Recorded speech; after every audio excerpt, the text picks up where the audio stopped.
Welcome to DeepFall, The Hunt. Chapter 1. Gus Kent cut the engine and listened to the tickling metal settle under the hood, while the men in the truck behind him killed their own lights one by one. Darkness closed over the clearing so quickly it felt placed there by hand, the trees on every side swallowing the last weak spill of the beams until only the moon remained, caught in thin strips through the upper branches. He sat with both hands on the wheel for a second longer than necessary, staring into the windshield at the black shape of the timber road ahead, then reached across the seat for his rifle. In the mirror, he could already see movement, doors opening, boots hitting dirt, flashlights held low but not yet switched on. They had done this enough times that no one needed to be told how to begin. That was part of the problem. Men got themselves killed quickest when they started confusing routine with safety. "You all know the line," Gus said. No one answered immediately. He liked that better than quick agreement. Men who rushed to answer were usually trying to convince themselves of something. He looked from face to face until each of them gave him something firmer than words. A nod, a shift of posture, the hand checking a strap or a bolt without fidgeting. Tommy was the one who broke first. "We find sign. We follow," he said. "No one splits." "No one gets clever," Gus corrected. "No one hears something and goes looking alone. No one decides a flashlight makes him immortal." He let his gaze stop on Dale, then on Curtis. "You keep each other in sight. If I tell you to pull back, you pull back. I don't care what you think you saw." Dale spat into the dirt. "Long as what we saw last week was real." Gus looked at him until the man stopped moving his jaw. "You saw what dragged two calves across 30 yards of mud without leaving a clean line," Gus said. "You saw what stood up in the trees when the dogs wouldn't go any farther. Don't start asking me if it was real now that you're here." That shut them up. Good. He turned toward the road and started walking before anyone could fill the air again.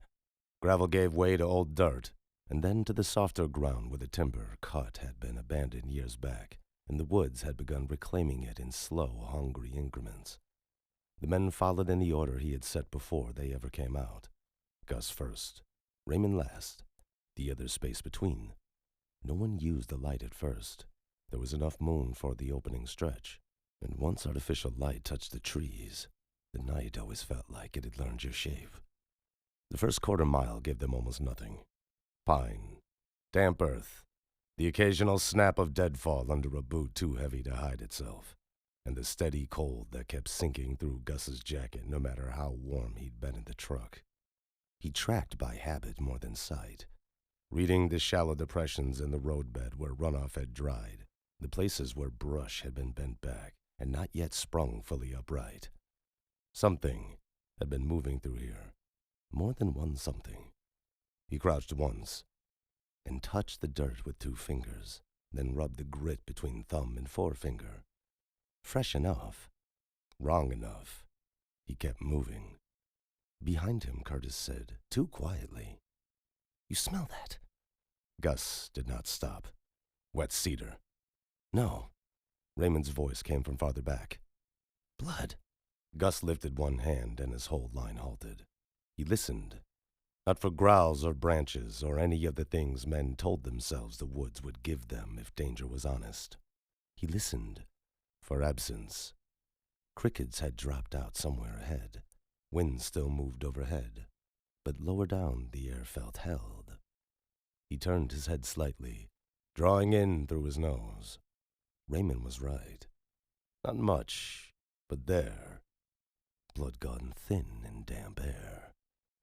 "Lights," Gus said. The beams came on low and narrow, cutting white tunnels between the trunks. The road narrowed ahead, pinched by young growth on one side and old stone outcropping on the other. Gus moved off the center and saw the first mark almost immediately. Dark spray across a strip of bark 4 feet off the ground, already tacky black in places where the cold had gotten to it.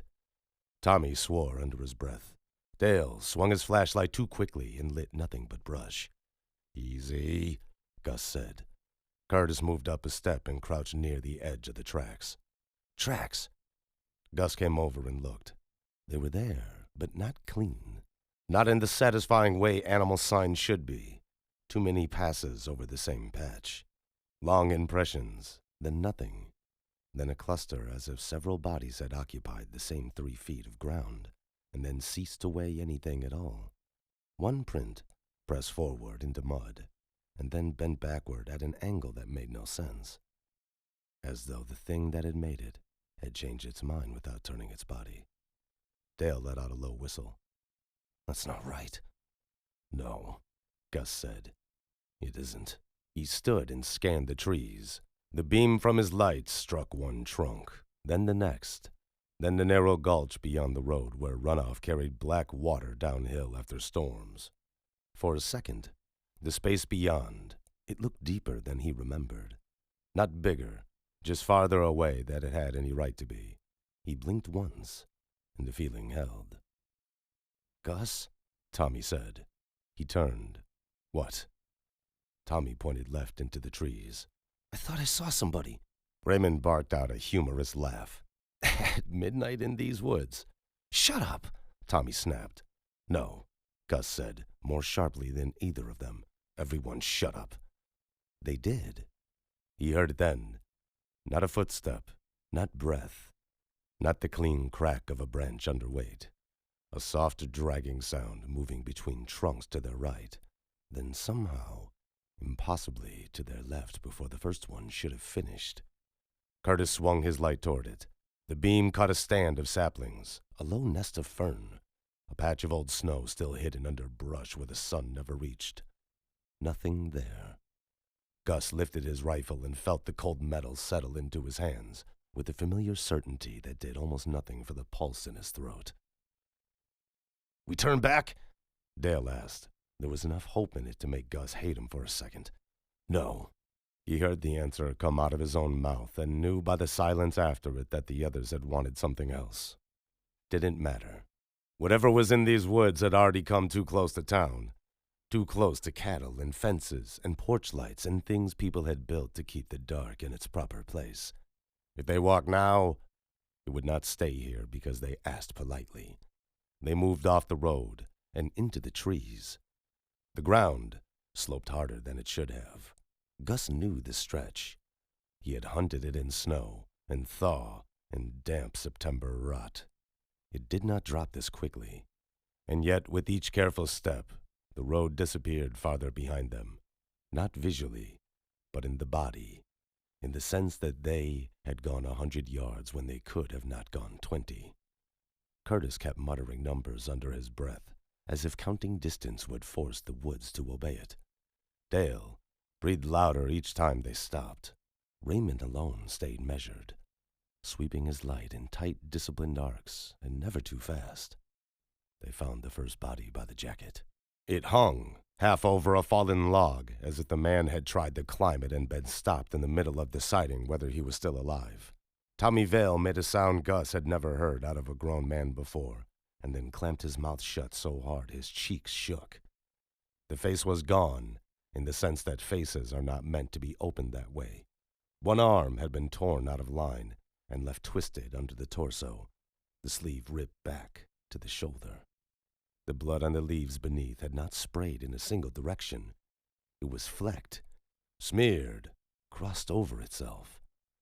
Something had hit him more than once, and from more than one place. "Jesus Christ," Curtis whispered. Gus crouched and forced himself to look. Not away, but harder. No feeding, no drag, no clean kill point. It looked like violence interrupted itself over and over, as if the body had been struck in several separate moments that refused to line up. "Who is it?" Dale asked. Gus swallowed against the copper smell in the air. "Not ours." "What?" He looked up. "Not one of ours." Dale stared at him like that could not possibly be true. Gus understood. There had been 5 men with him when they left the trucks, and every one of them stood here now, pale and wet-eyed and trying not to step in blood, which meant the dead men had already been in the woods before they entered them, which meant something else had been hunting before Gus ever called these men together. The dragging sound came again, closer now, Raymond snapped around toward it and shouted, "There!" The beam caught movement this time. Not a body. Something lower.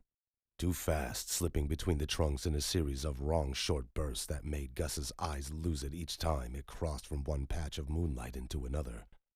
Dale fired first. The shot tore through branches and bark blew off a pine trunk.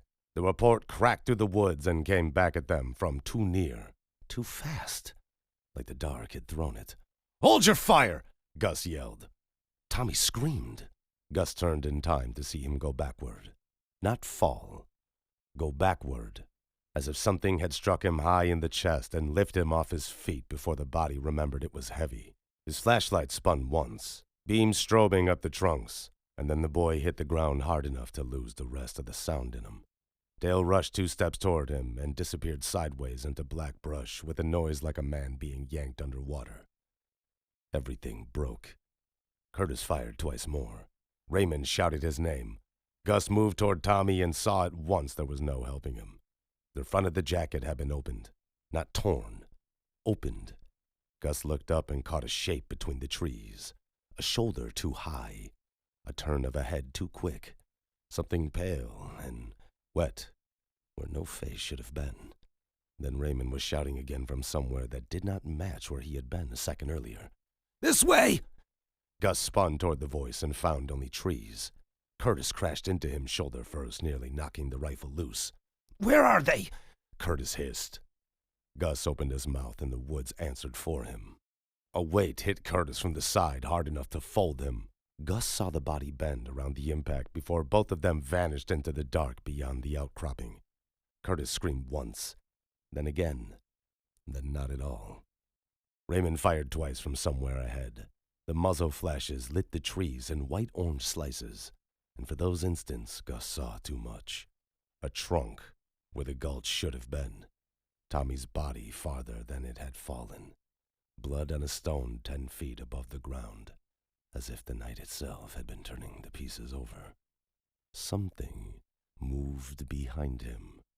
He turned and got the rifle halfway up before it hit him. Pain exploded across the right side of his face with such force that for a second he thought the woods had opened and jammed a branch through his skull.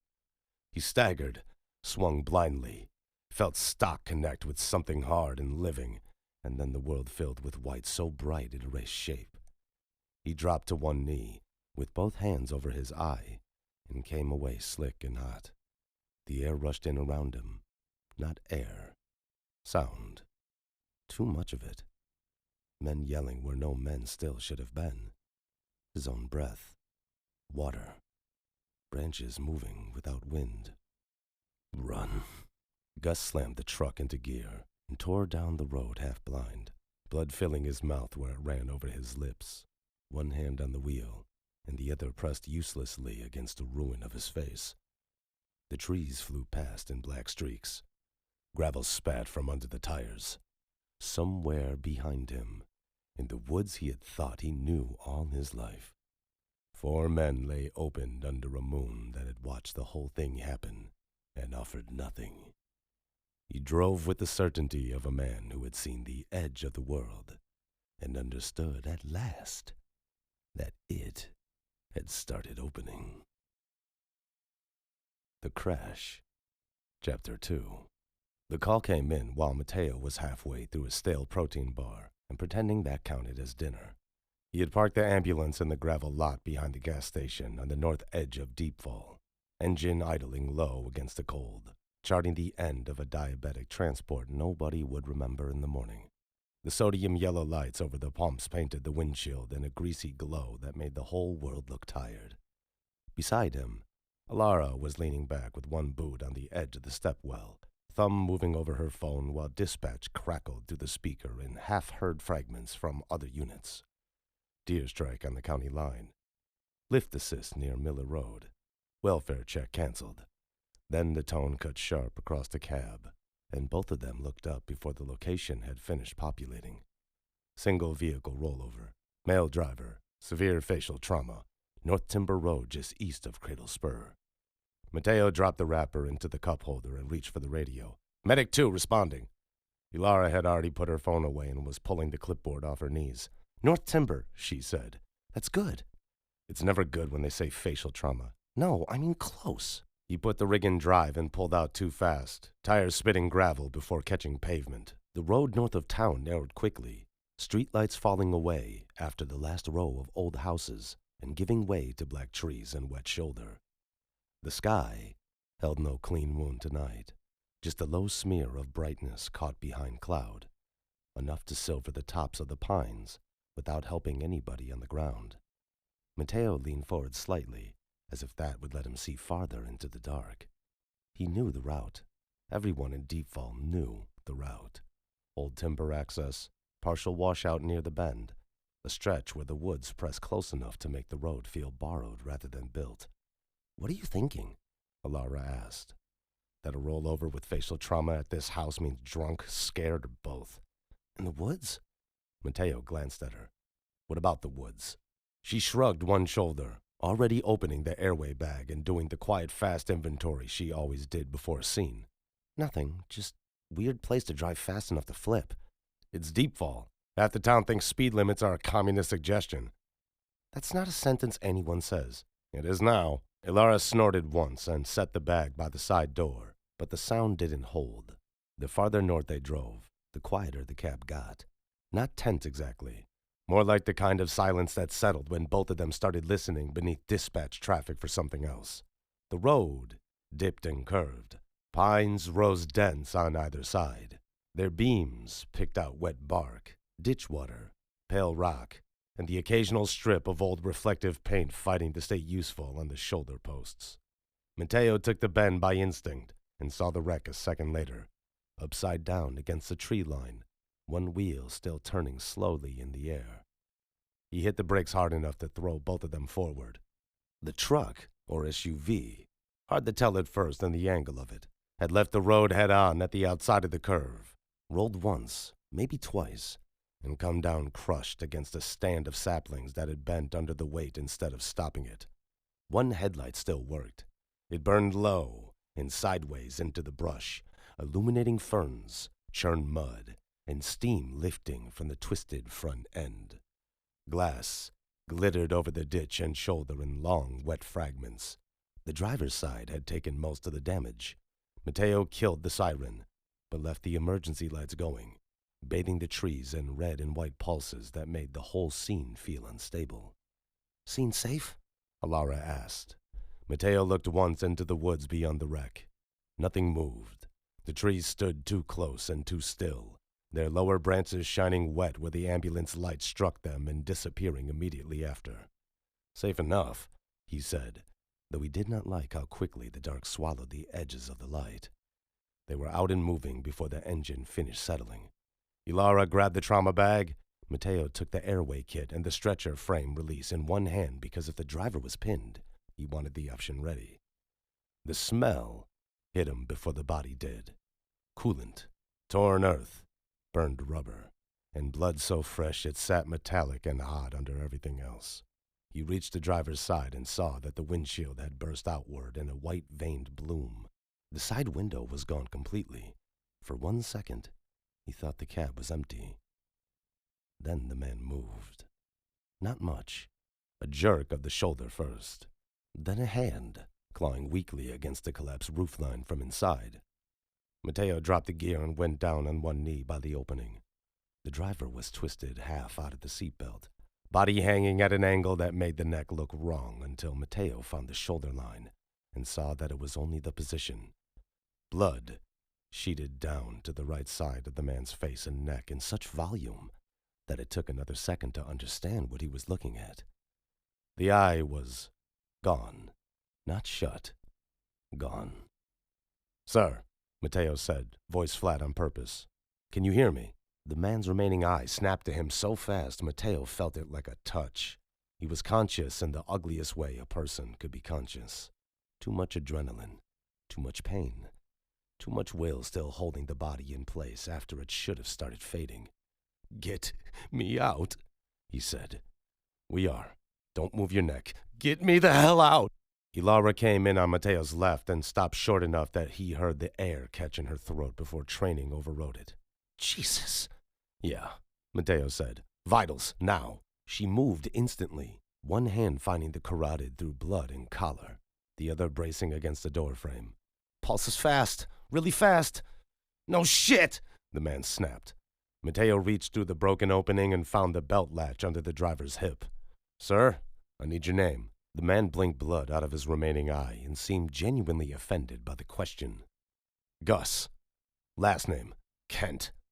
Gus, I'm Mateo. This is Elara. We're going to get you out. But you do exactly what I say. No hospital. Mateo looked at him. That's not your decision. I said no hospital. Gus tried to shove himself upward, and the movement nearly folded him back into the steering column. He sucked in air through his teeth, but kept talking. You need to listen to me. Not until you stop moving. You don't understand what's out there. Elara found the wrist and started counting again. Mateo. I know. Gus turned his face, or what was left of it, toward the trees. The motion made fresh blood pour down over his jaw. They're still in there. Who's in there? Mateo asked. Gus looked back at him with a fury that made no sense in a man this hurt. You think I'm talking about people? Mateo got the belt release under his thumb and paused. How many were in the vehicle? Just me. Anyone else in the woods? Gus's mouth twitched in something that was not a smile. There were. That landed badly enough that Mateo looked into the dark again, before he could stop himself. Nothing. Only the lights washing the first line of trunks and the road behind them curling back toward DeepFall in dull, wet black. Elara must have felt the same shift because when she spoke, her voice was tighter than usual. How long ago did you crash? I don't know. Were you unconscious? No. You rolled this thing and crawled around in there conscious. Gus ignored her. His eye stayed on Mateo. You need to get out of these woods. We're on the road now.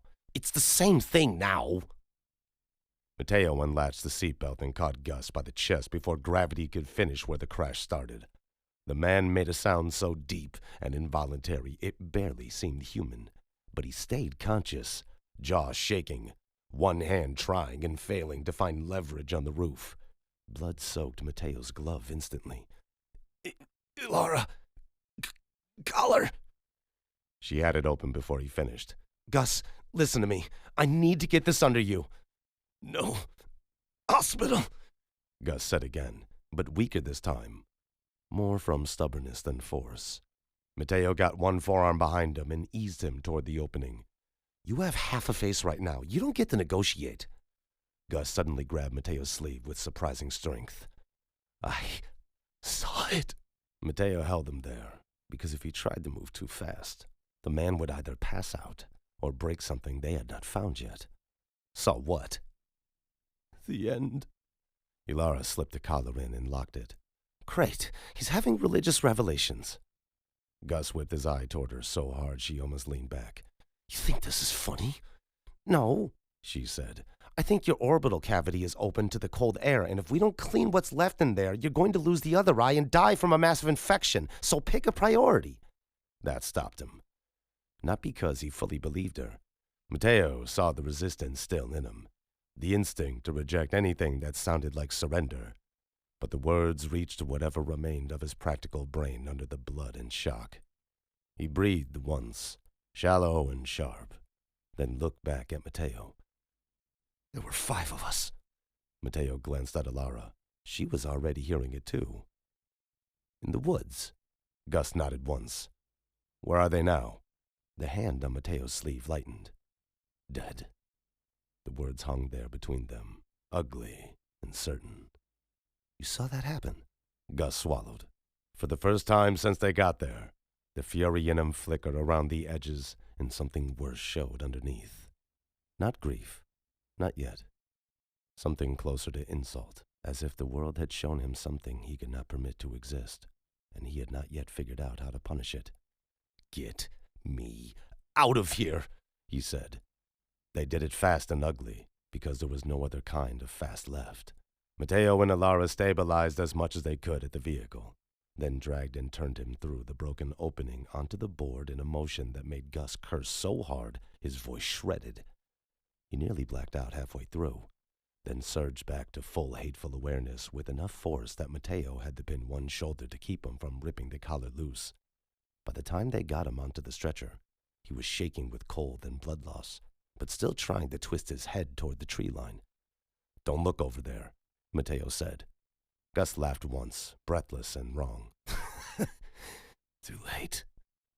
They were halfway to the ambulance when Elara stopped. Not full stop. Just enough that the stretcher wheel hit a rut and jolted. Mateo looked up, annoyed first, then alert when he saw where she was looking. The working headlight from the wreck still cast a long diagonal bar into the brush beyond the ditch. Something dark crossed through it and vanished behind the trees before his brain could give it shape. Not a deer. Too low for a man. Too long for a dog. Too wrong in the way it moved. Mateo stared at the place it had been and felt his body try to decide for him whether they were still on a safe scene. "Elara," he said. She met his eyes, and for once, she had nothing ready to say. In the stretcher, Gus began laughing again. Not loudly, not like relief. Like a man hearing someone else finally understand the first word of a language he'd been forced to learn all at once. "Go," he said. Mateo shoved the stretcher the rest of the way to the ambulance, got the rear doors open, and helped drive Gus inside while Elara climbed after them with the trauma bag already unzipped. As soon as the doors slammed, the woods vanished behind steel and fluorescent light. Mateo got one last look through the back windows before he moved to the driver's seat. Red and white strobes washed the road. The wreck steamed in the ditch. Beyond it, the trees stood black and patient, as if they had enough time left to wait for all of them. Thank you for visiting DeepFall. We hope you've enjoyed your stay. I'll see you again.